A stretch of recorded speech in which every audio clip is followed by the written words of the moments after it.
Sup you beautiful people. Hope you've had a fantastic day. Welcome to a brand new episode of What If Deku Travels Back in Time. If you guys enjoy this What If, comment down below and let me know. And go ahead and check out other What Ifs in the channel. After watching this video, don't forget to shower some appreciation onto the incredible author responsible for this fanfiction. The link is conveniently waiting for you in the description box down below. Before we get into it though, don't forget to subscribe and leave a like, and also share this video with your friends. So let's start this video. He smiles nervously at the court counselor. And you haven't felt weird or different? Izuku had, like the constant feeling of disarray which left his thought messy and jumbled and his muscles twitching and anxious suddenly was gone. He didn't think he had felt this clear since he was 5 and he had broken the door. Since he had rediscovered his quirk. Izuku shakes his head. No incident in 2 months? Nothing. And you've been able to control the output of your quirk with all the exercises? He nods. Well, seems like all those exercises have their uses after all. The woman laughs boisterously. It makes Izuku twitch. He wasn't used yet to this new counselor. She made him nervous. He shrugs his shoulders in answer. Izuku distantly wonders if it's noticeable with how high his shoulders were already drawn. Okay then. How about some leveling up then in difficulty? You will see, in no time at all we can clear you as completely in control of your quirk. The smile he gives as response feels forced and painful. When they open the door, it's almost like flashback back in time. Yagi-san is as tall as Izuku remembered, even with his shoulders hunched even more than normally. Hollow cheeks and eyes. Sickly thin. 2 big clothes. He's gotten worse since the last time they saw each other, which is even more apparent in real life than it was on the computer screen. For Izuku it makes the man look more like his previous mentor All Might, than the Yagi-san from this life. Hi. At least he's as awkward as ever. Izuku's mom almost jumps on him in her haste to hug him. The hug looks a bit comical, with Yagi-san's tall height and his mom's smaller one, but it's also sweet, and it warms Izuku's heart to see their small, whatever they were together again. Yagi-san looks very surprised and flushed but also happy. Izuku isn't quite ready to rush in for a hug with this man who has suddenly had much more in common with his past. But he walks to them slowly, grabs one of Yagi-san's arms and slings it around his shoulders in a sort of half-hug. He then also slings one arm around the waist of Yagi-san to make the hug a bit more hug and less of a half-hug. It isn't much, but Yagi-san doesn't say anything. Only tightens his grip on Izuku's shoulder and squishes him closer to them. They stand like that together for what must have been almost 5 full minutes. Just enjoying each other's presence. Yagi-san smells clean, of soap and something that is typically Yagi-san, but Izuku has never really been able to place it before. But the smell is familiar, and it will always surprise Izuku how it's always able to calm him. Then it begins to rain. They hastily untangle themselves from each other and push one and another inside frenziedly. Not much later they're repeating their routine that Izuku had thought he had forgotten. His mom is cooking dinner, and Izuku is setting the table, and they're both fretfully trying to stop Yagi-san from doing anything. Yagi-san is, of course, trying to the exact opposite. It's comforting. That evening they all seem to ignore the elephant in the room. The previous worries and feelings disappearing and making place for a comforting warmth that engulfs them all. Izuku laughs at Yagi-san, who actually squeals when he sees the cake specially made for his return. He laughs at his mom, who worries about the small things. And he smiles at them interacting, still careful but obviously affectionate. They had never had this bond in his previous life. At most a hesitatingly agreement, knowing that they were both important to Izuku. But his mom had never quite gotten over Izuku getting hurt so much. And All Might had never been confident enough to reach out and ask for forgiveness. It was nice to see them like this. He blushes when Yagi-san comments on the muscles he felt during their sort of hug. Mom laughs at him, and he feels himself smile even though his mortification. It was nice to have Yagi-san home again. Yagi stares at Inko-san as she sets another cup of tea for him. Izuku had left for bed, not unlike the old times. Yagi thought Inko-san had the right idea with sending him to bed this early still. His bags were still as present as ever. The house was familiar around him, helping him relax with its smell and appearance. It was an amazing feeling to come here after all those years' travel and stress. Yagi thinks this is how he should imagine as the feeling they described for coming home in those cheesy films. The best thing by far though is seeing Inko-san and Izuku-kun again. Yagi had honestly been afraid to meet them again. Time went so fast, and work had drug him in like a swirling, wild river, the current too strong to resist, and suddenly his promise to visit once in a while had fallen in the water, even after sensei. Sure, they had kept contact via telephone and Skype, even letters once in a while, but that was still different. And Yagi knew he had changed over these last years. He wasn't the only one though. Yagi would like to say the Midoriyas hadn't changed, that it had been like time stopped for them while they were waiting for him to come back, but that isn't true. Izuku-kun has grown taller, hidden muscles beneath his clothes, but Yagi has not yet been able to see if he had gotten better or worse with his mental health over the years. Inko-san had gained stress lines around her eyes, seemed almost like she had shrunken and had grown a bit chubbier. Their mannerisms were mostly the same though, and that made Yagi relieved. It was familiar mixed with the unfamiliar. He closes his eyes tiredly. He wonders if he will ever be able to tell them about All Might. He should have told them earlier.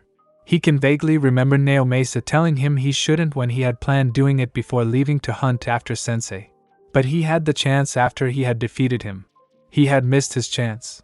Would they forgive him for keeping this secret so long? He snapped out of his thoughts as the chair opposite of him scrapes over the ground and Inko-san sits down. She pushes his cup to him and cups her own hands over hers, grounding herself. So, how are things? Yagi shuffled. They're good enough. And with you too? A horrible insecure expression flits along her face. They've been okay. Izuku has been recruited by Yi. He's going to the exams soon, together with Katsuki-chan. Yagi feels his eyes widen in surprise. What? She nods, a small proud smile curling her lips. Yeah, it's pretty great. If he doesn't end there though, he is also recruited by Himiko High. He's such a great boy. It's nice to see it recognized. Though, I'm not really sure about the whole hero thing. Yagi nods, feeling slightly blown away. Izuku-kun was possibly going to Yui. If that was the case, there would be the possibility he would get in contact more often with the boy as All Might. And Izuku-kun was smart. He would be able to figure it out. Oh god, Yagi was doomed. They stand up after almost an hour of catching up and small talk. Inko-san gives him a concerned glance, and hastens herself to grab his coat. It's when he grabs the front door to leave that she stops him, a hand grabbing his elbow. Surprised, he turns to face her. I'm sorry, Yagi-san, but I need to ask. Not in front of Izuku though, but your stomach. It felt weird when we hugged. Is it alright? And Yagi felt himself freeze up. His injury. Fuck. He had never truly shown them the scars that the injury had left. Never really told them what it all caused. Yes, of course it is. Oh. Yagi felt himself jump when Inko-san, who was suddenly reached out to trace over his shirt. Wet eyes bright with determination stared up to him. Yagi-san. It doesn't feel alright. Please be honest with me. Could you perhaps show me? Yagi felt himself go red to match Inko-san's face. He hesitated, and it was long enough. Inko-san had obviously been overwhelmed with concern enough to take the reins herself though, as she rarely did, but when she did she had to do it for Izuku with all the trouble he got into. Her hand reached out and tugged up his shirt. As a statue, Yagi stood, staring at Inko as she gasped, her hand moving to cover her mouth in shock, and her eyes tracing the lines of his injury. Yagi? He doesn't answer. Oh no. She said like it would be her last breath. Breathless and sorrowful. Tears appearing in her eyes and not able to leave the injury. You didn't say it was so, oh god. Yagi, no. You can't go on like this. This isn't right. You don't deserve this, she blubbered. Please don't do this anymore. Please. I can't, oh god. Her eyes flicked up to his, hoping to see agreement in them. But like always, Yagi knew the only thing she would see there was a resigned pain. She stepped away from him in horror. No, you can't. Yagi-san, look what it's done to you. Surely your work doesn't actually need you to die for them. Because that's what's going to happen if it just goes on like this. You're always overworked, and you never rest. It's so bad that when you took off that one time, you actually got sick. I can't let you do this to yourself anymore. Yagi held up his arms. I know, Inko-san. I've been working on it, honestly. I've come here searching for a successor. I will be able to cut back work in a couple of years, I think. And with an amazing timing, like always, a sudden itch started in his throat, causing him to cough, and blood spilled over his lips. He flicked his eyes fearfully at her, afraid of what he would see there. Inko-san stared back at him, wide, baffled eyes. A couple of years? You don't have a couple of years, you. And then the dam broke.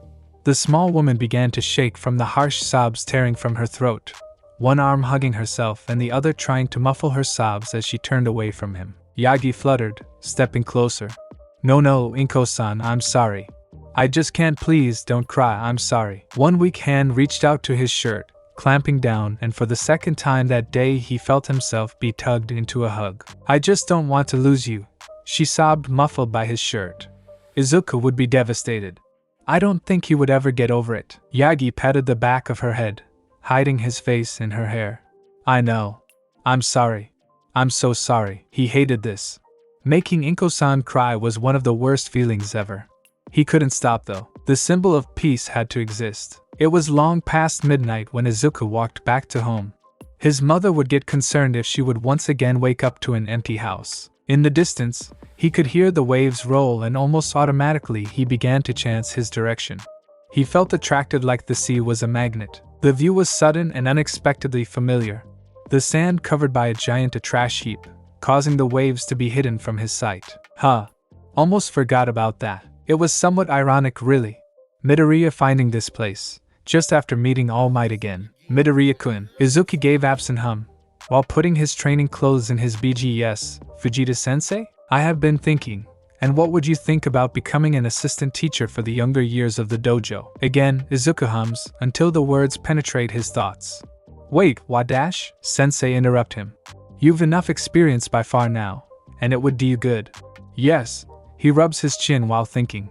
Midoriya-kun, you can assist the classes on Wednesday, Thursday, and Saturday. Wait.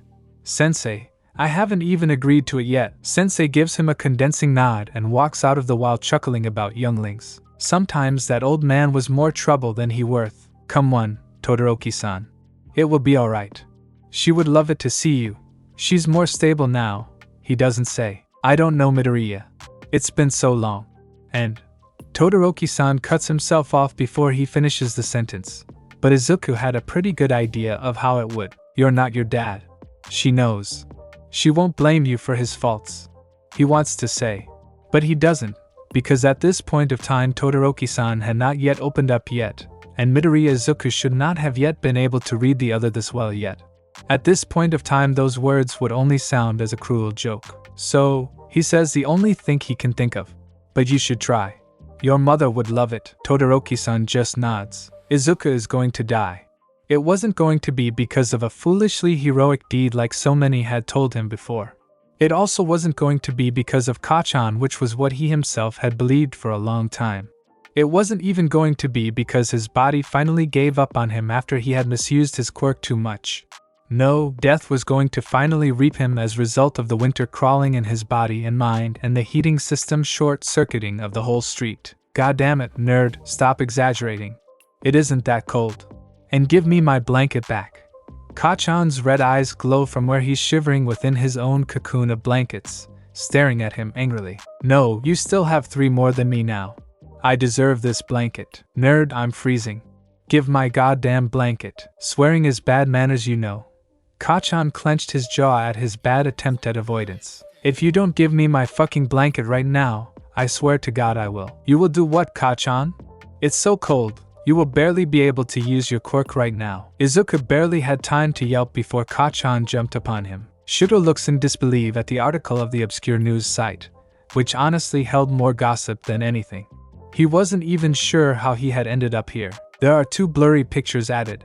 One shows Endeavor standing in all of his impressive despicable glory, with Shuto on the side and towering over Midoriya and Inko-san, and the other is a picture takes 5 minutes later which shows Shuto and Midoriya who's comforting his crying mother. The impressive black bold title is Endeavor Makes Woman Cry. Oh. His father was going to hate this. Well, at least I got my career choices already figured out. Seems like it would be really stressful to deal with all of the schoolwork and the choices at the same time. Midoriya looks at him hesitantly. You want to become a hero. Shuto isn't really sure if it's a question, but he nods anyway. Are you sure? You're not being forced into this, are you? Midoriya stutter acts up, but Shuto frowns at the words being said instead. The by your dad is pretty much implied. No. This is my own choice. I've always wanted to become one. My shitty dad had no say in this. I'll rise to the top, without ever using his power, and then I'll have denied him everything. Like he deserves. Midoriya is quiet beside him in answer, and Shuto quickly asks his last words. He winces. He's pretty sure it isn't normal to suddenly go off like that. Not to mention Midoriya doesn't really know the whole story. Only that his mom is in a mental hospital, his dad is a bastard, and Shuto hates his fire side. Now that he thinks about it though, knowing Izuku, he probably already figured out a great deal, possibly already connected all the dots. Shuto thinks he would make a great detective actually, or possibly a psychologist. He seems very good in reading people. It makes him wonder what he's actually planning on doing in the future. He opens his mouth to ask, but Midoriya interrupts him before he can. You're not going to use your fire side? Shuto frowns and shakes his head. Don't worry about that. I will never accept Endeavor's legacy. Midoriya blinks at him with surprised eyes. He falters but says no, that wasn't what I meant. The almost acid green color of Izuku's eyes was distracting with this angle and light. They almost looked artificial with their brightness. And though Shuto wouldn't admit it, it unnerved him a little bit. Especially with the ever-dark circles under Izuku's eyes, even though those were so familiar by now that they were almost comforting. Midoriya cleared his throat, looking embarrassed, making Shuto snap his attention back to their conversation. I actually don't like both sides of your quirk. Shuto snapped his eyes to his face, a hollow feeling spreading through his stomach. They're both really amazing, of course. Midoriya hastily tries to reassure him, his hands waving in front of him like he could ward off the meaning of the words that he just said that way. You can do a lot with them, and you probably will be the most amazing hero. There's a pause and Shuto resists the urge to snap at him to continue or to stop stuttering. He isn't sure what he finds more annoying right now, but they make me uncomfortable. Only sometimes. And that's because of me, not because of you. I've got some bad experiences with that. Temperatures and well, I can't deal with extreme temperatures very well. His shoulders draw up high, and they huddle like he can hide from the world that way. It looks painful. He is distantly aware he should probably try to say something to try and make him relax. Shuto additionally isn't sure why he's suddenly so focused on every micro movement Midoriya makes. He feels strangely disconnected from the words that were just said to him though. Midoriya fiddles, staring at his hands, before looking Shuto in the eyes. Is it weird, Shuto asks himself, that the first thing that he thinks of after turning to words round in his head and repeating them several times to himself, that he wasn't sure if he wanted to know what those bad experiences were. And if it were weird, would it be in a negative way, or a positive? Then he wonders why Izuku only tells him this now. It was also suddenly easy to remember Izuku becoming increasingly pale every time Shuto had used his quirk in his presence. Izuku laughs self-deprecatingly, his smile like the one of a brittle doll, and scratches the back of his head. There's an edginess there that Shuto finds doesn't like. It's a bit like the quirk of my friend Kachan really. His quirk is incredible, but well, I can't always seem to stop myself from flinching away when he uses it up close. But that isn't the point, Midoriya says before Shuto even thinks of asking. The point is that I like talking with you, being with you. I like being your friend. And because of that I don't care about your quirk, both of the sides. Because they are both from you. They have both the ability to hurt and make me uncomfortable, sure, but the fire side is not your father's, it's yours. And the ice side, it isn't your mother's, it's also yours.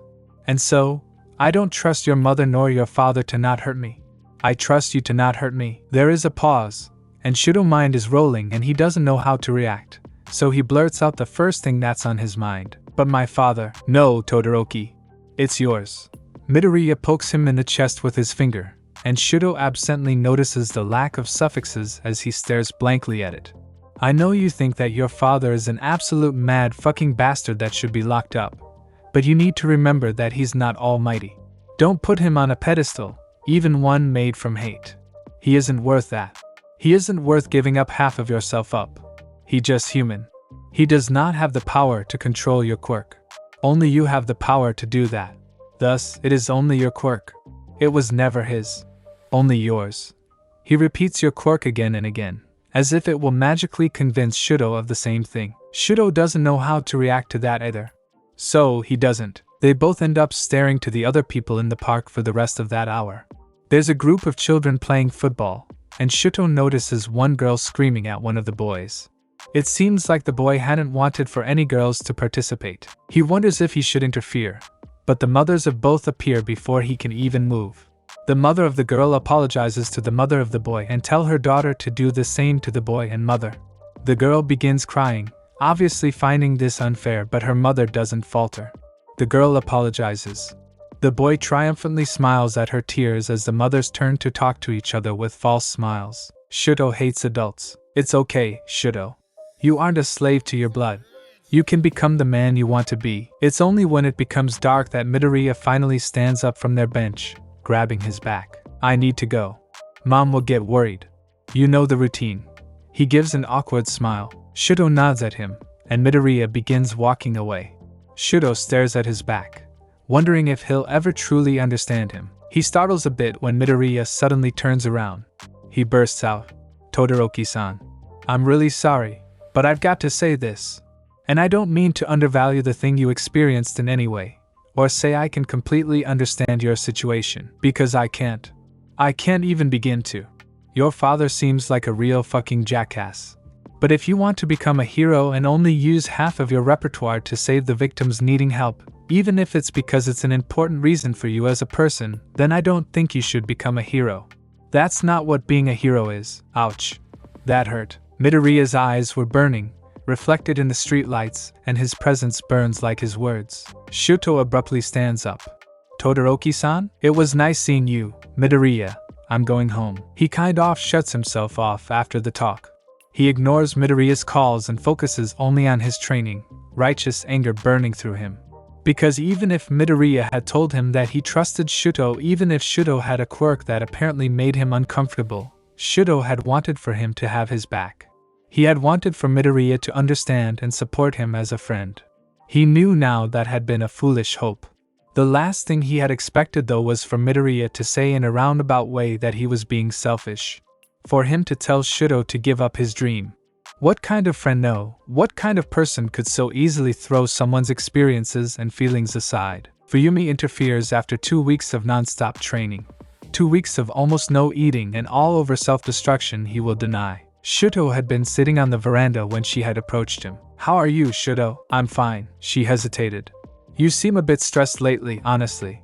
How is Midoriya-kun? Shuto grits his teeth. I don't know. I don't care. She asks him what happened. Todoroki tells her they had a disagreement. She's quiet for a while. She asks him if he's alright. Indignant, he tells her of course I am. In answer she stares at him. Minutes seem to pass as her eyes bore into him. You won't tell me what the argument is about, so I won't ask. But I know you care for Midoriya. She holds up her hand before he can interrupt. And he cares for you. Better than anyone else has probably done until now, she says. Afterwards she chuckles bitterly and bites on her lip. You're friends. And sometimes friends have fights. It feels like the absolute worst and like you'll never be able to forgive each other. But fighting is a part of being friends. What's also a part of being friends is that you won't simply suddenly will stop caring about the other. I think personally that that's the worst of it. She looks off in the distance, a small frown on her face.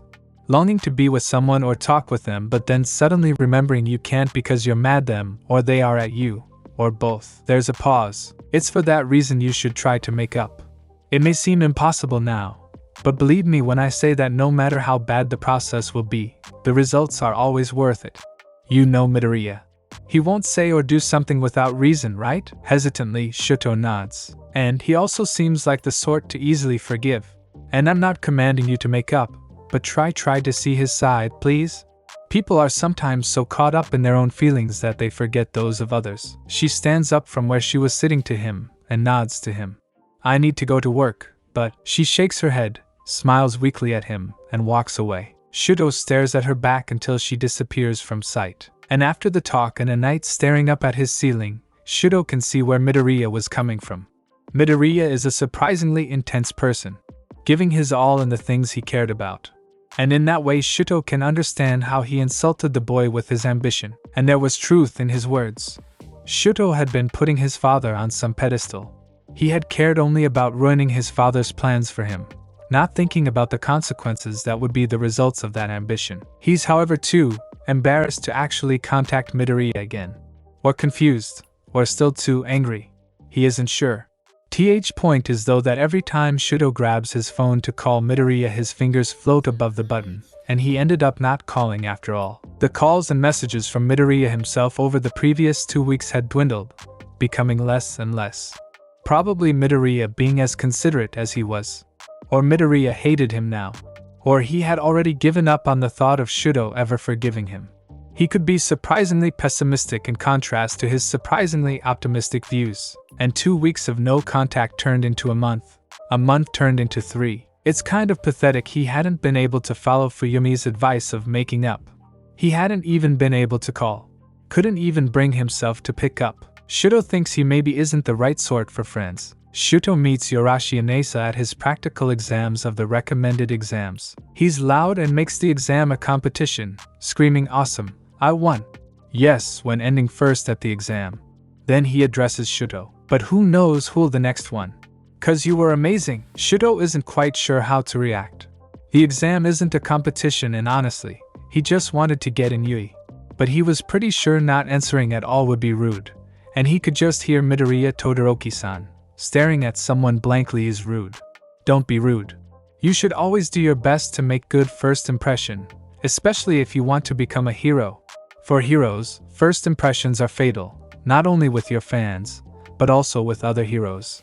You're going to be colleagues after all, Midoriya. Shuto gives him a blank glance and murmurs you were good too. The other seems to puff up in excitement at his actions and words. Your Endeavor's son, or some such, right? That's something else, and Shuto freezes, his eyes turning cold. He should have known. He wonders if he'll ever have a first conversation with someone but Midoriya where someone doesn't bring his father up. Despite that, the words of Midoriya still echo through his head, so he doesn't snap. Instead he nods before cutting of the conversation. The eyes of the other burn into his back as he walks away. When Katsuki had first heard about the bastard it had been in passing. The nerd mentioned him and Katsuki hadn't noticed anything particular about it. Deku knew a few kids from their school he could talk casually to, if a bit strained. Not really friends, but something like acquaintances. People he wouldn't nervously avoid like the prissy he was. So some no-name bastard was not important to Katsuki at all. This changed however when Katsuki actually began to hear the name more often. So often in fact that Katsuki had actually remembered it. He could just hear the stupid nerd's voice blah blah blah Todoroki-san blah blah blah. Fucked up, that's what it was. Now of course, this was something he could deal with. Katsuki also had some kind of friends besides Midoriya. That wasn't the problem. The problem however was that firstly, he had never seen nor met this bastard, nor had Midoriya introduced him to Katsuki.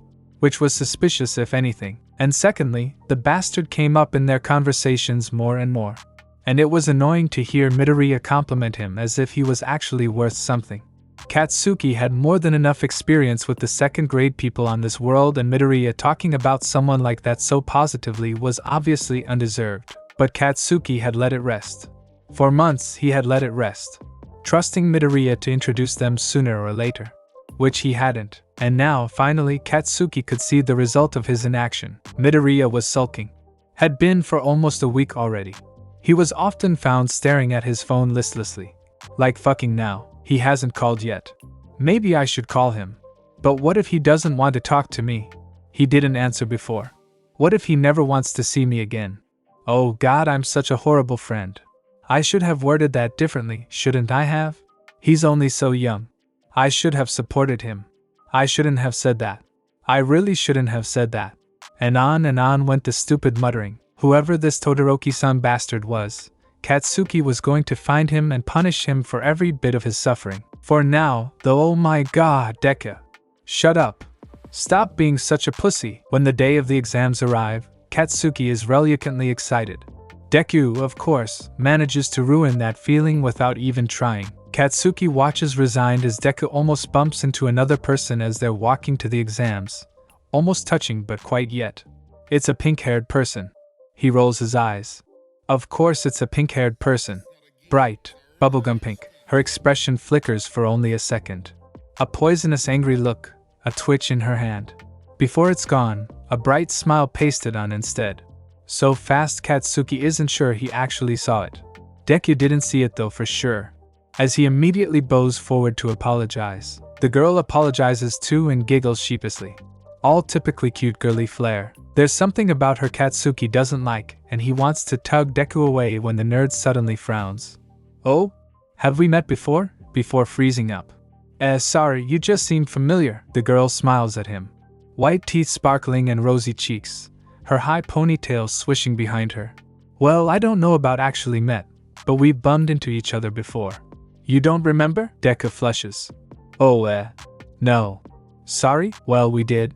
I think we may be living in the same area. Oh, I guess.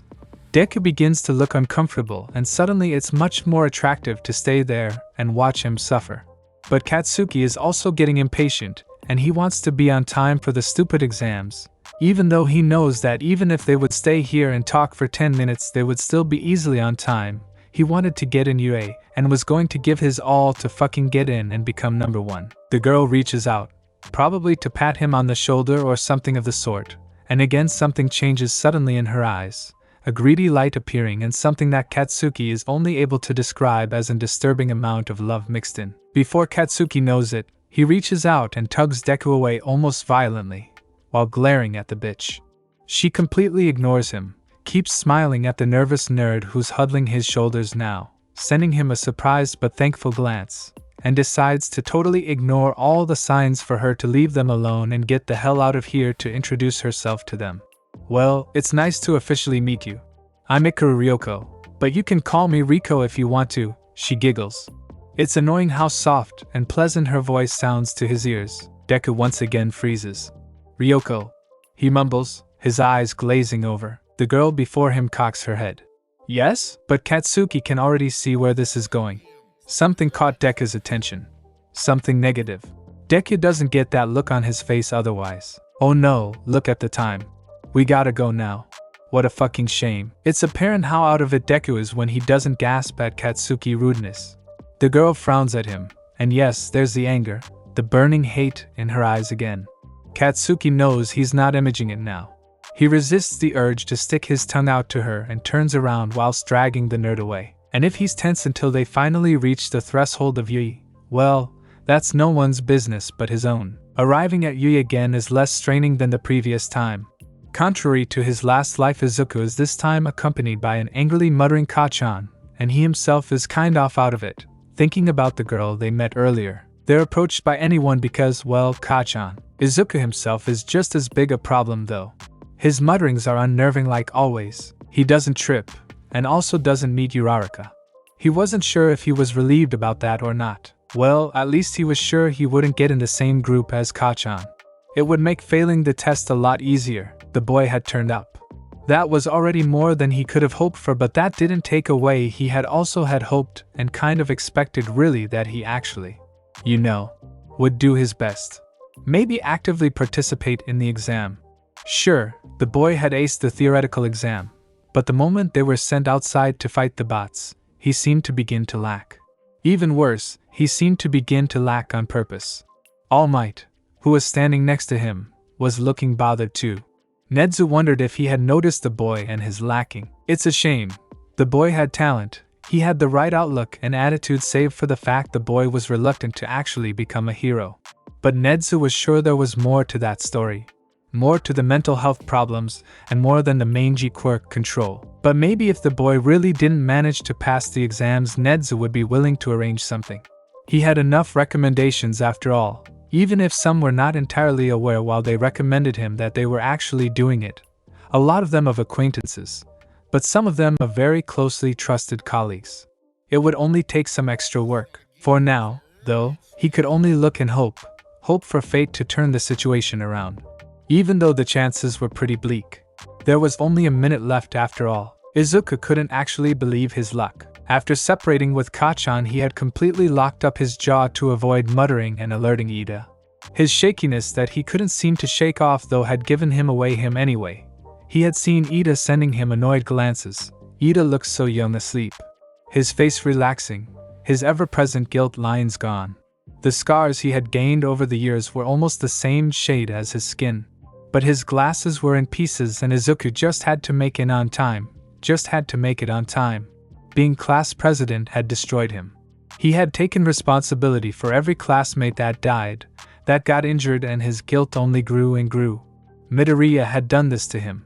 No, he just had to make it on time. But without Izuku muttering or making a movement to confront Uraraka-san, Ida didn't have a reason to confront him and left him alone. Afterwards, when every one of his group had finally left to hunt the robots, he had been trying to avoid the streets with anyone or anything in it. Not only the robots but also his former classmates, and the people he barely recognized or not at all. They're all so young, so young. Some of them getting in different classes, and some of them not passing the exams.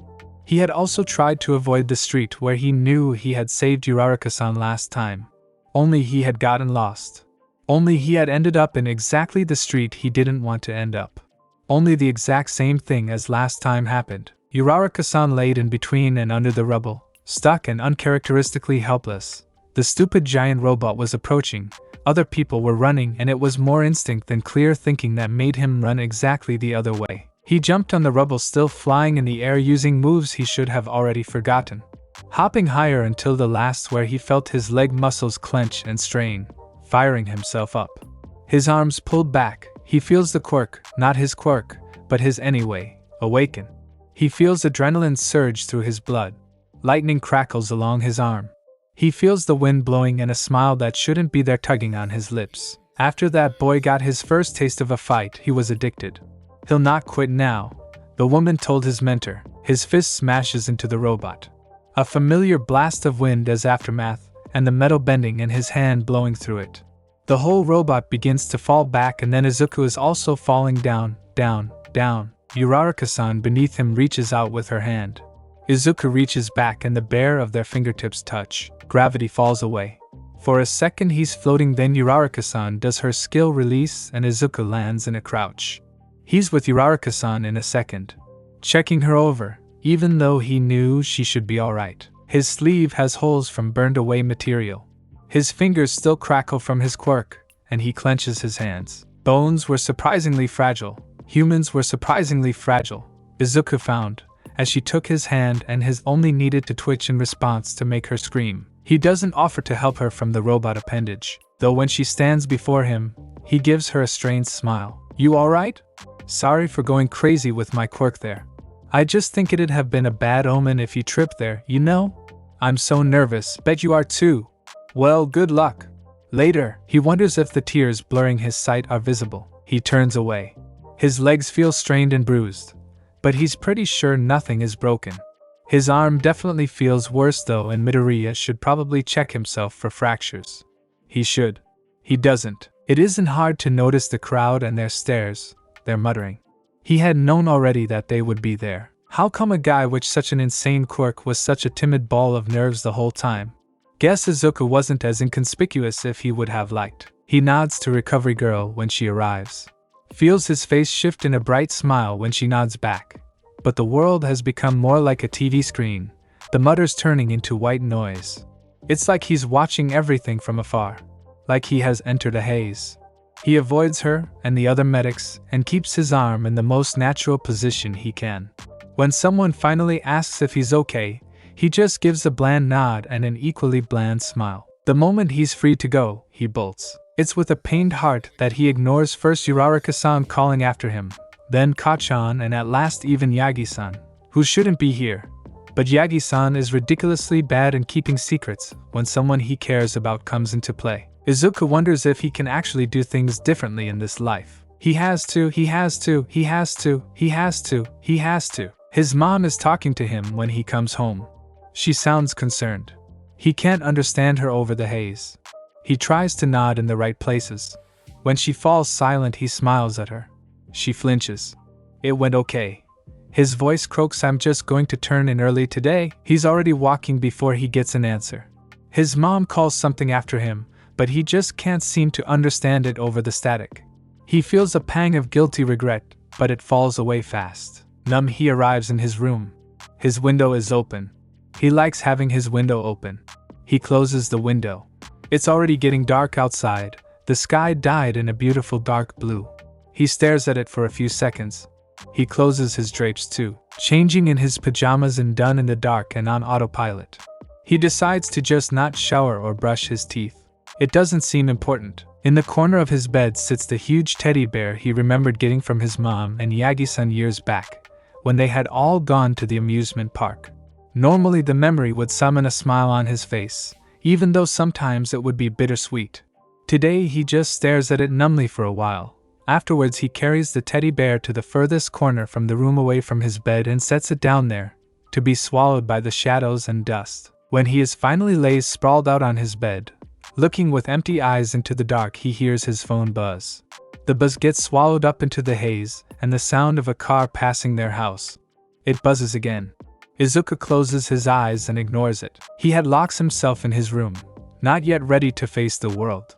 He tries to think, but everything has been taken over by the haze and all he can make out is screaming and blood, and horrified faces as they look at the aftermath of his punch. He doesn't go out for hours, the whole rest of the day, and the whole weekend. Through the door, he says he isn't feeling well, and he might as well.